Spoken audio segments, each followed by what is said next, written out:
Siamo stati declassati da Fitch.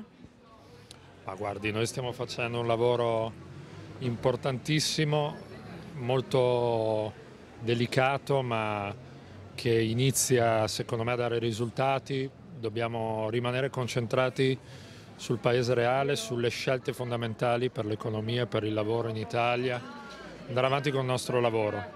Domenica si votano le primarie, a che punto siete?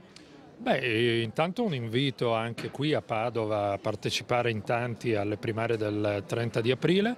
È un'occasione unica, siamo l'unico partito che organizza migliaia e migliaia di seggi per dare a tutti gli elettori la possibilità di condividere una scelta, di lavorare con noi, di fare un bel lavoro con tante persone. Noi siamo un partito delle persone, più che dei click o dell'SRL.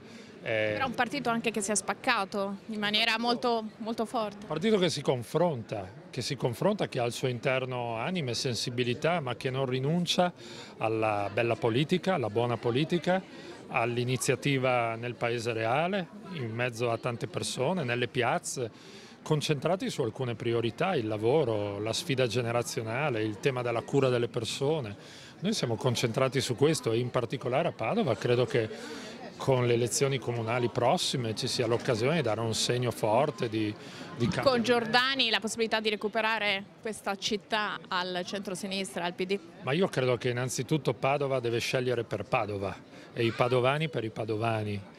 Questa città è una città straordinaria, ha una storia incredibile, ha un'esperienza bellissima. Io credo che qui ci siano tutte le condizioni per fare bene.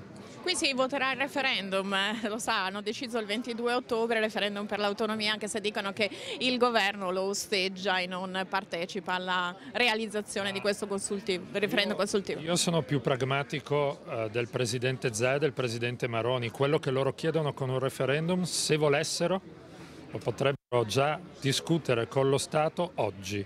Perché non lo fanno?